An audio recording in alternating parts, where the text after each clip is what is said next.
The first thing Elias Kane noticed about the drifting ship was that it still had lights on, not flashing emergency lights, not failing systems barely holding together, normal lights, soft white illumination glowing behind the frost-covered windows of a vessel that should have been dead for years. His salvage craft floated silently beside it while stars stretched endlessly around both ships like frozen shards of glass suspended in black water. Elias frowned at the scanner. "No registry signal," he muttered. The ship drifted slowly near the edge of mapped space, far beyond commercial routes and military patrols. Nothing should have been out here except mining debris and dead satellites. But this vessel looked untouched, perfect, almost waiting. Static crackled softly through his cockpit speakers. Then his ship's AI quietly said, "Unidentified vessel detected. Design architecture does not match known databases." Elias stared through the glass. That bothered him more than it should have. Humanity had cataloged almost every major ship class decades ago. There were no mysteries left in space. At least that was what people liked pretending. He adjusted the controls and slowly guided his salvage craft closer. The name etched across the side of the vessel appeared beneath layers of frozen dust, ORPHEUS. A chill crawled up Elias's spine. He knew that name. 22 years earlier, the ORPHEUS had vanished during an experimental deep space mission near the Perseus Rift. Officially, the crew was declared dead. Unofficially, conspiracy forums spent decades claiming the ship discovered something impossible beyond mapped space.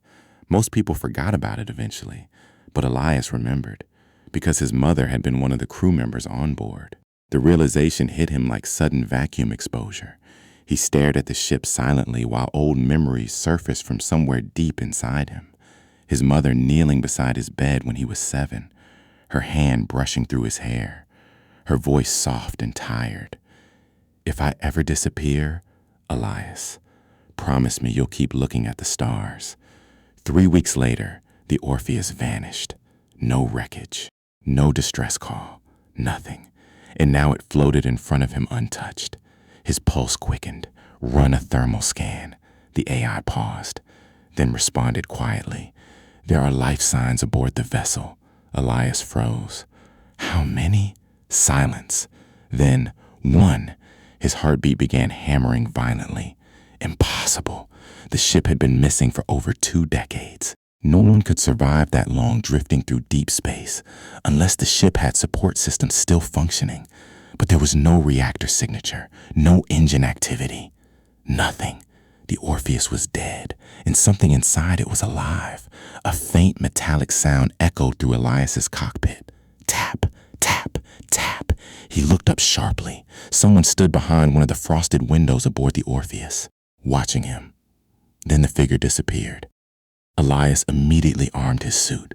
Every instinct told him to leave. But another part of him, the part that spent his entire life searching for scraps of meaning inside endless stars, couldn't walk away. 5 minutes later, he crossed through the docking bridge alone. The moment the airlock opened, silence swallowed him completely. Not ordinary silence, the kind that felt heavy. Wrong. The corridors inside the ORPHEUS looked untouched by time. Coffee cups still rested beside computer terminals. Loose papers floated gently through the air.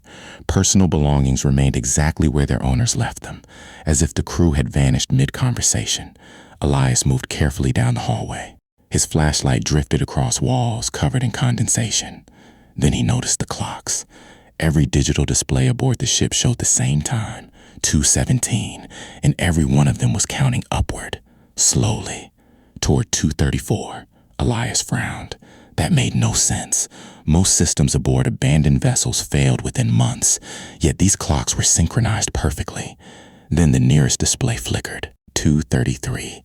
A loud metallic groan echoed somewhere deeper inside the ship. Elias spun instantly toward the sound. "Hello?"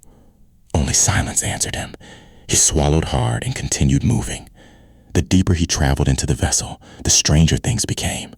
Entire sections of the ship looked frozen, not cold, paused. Floating droplets of water hung motionless in the air inside one corridor. A flickering monitor displayed the same half-second of footage repeatedly. Even the dust drifting through his flashlight beam seemed unnaturally slow. like time itself struggled to move properly aboard the Orpheus. Then his oxygen alarm beeped softly, not because oxygen levels were low, because something had entered the hallway behind him. Elias turned sharply. Nothing, but his visor reflection lagged half a second behind his movement. His breath caught. The reflection continued, staring forward even after Elias turned away. Then slowly, it smiled. Elias stumbled backward instantly. The reflection snapped back to normal. His breathing became uneven. "You saw that," he whispered to the AI. Static crackled through his earpiece. Then the AI responded quietly. "There is interference affecting visual processing systems." But Elias knew what he saw. And somewhere deeper inside the ship, a door slammed shut. He followed the sound through a series of darkened hallways until he reached the central operations chamber. The room looked abandoned at first. Then he noticed the body floating near the ceiling. A woman in an Orpheus command uniform, preserved perfectly by the cold. Her eyes were open and locked directly onto him. Elias slowly pushed himself closer. His chest tightened. It was his mother, or at least, it looked like her. Exactly the same age she had been 22 years earlier. No decay, no damage, just frozen stillness. Elias reached toward her carefully. Then her eyes blinked. He recoiled violently. The body remained motionless afterward, but his hands were shaking now. "No," he whispered. Static exploded through the room suddenly. Every monitor aboard the bridge activated at once. Screens flickered violently with distorted footage. Stars, unknown symbols, people screaming. And over all of it, a voice repeating the same sentence again and again. "Do not let Elias Kane return to Earth." The message looped continuously.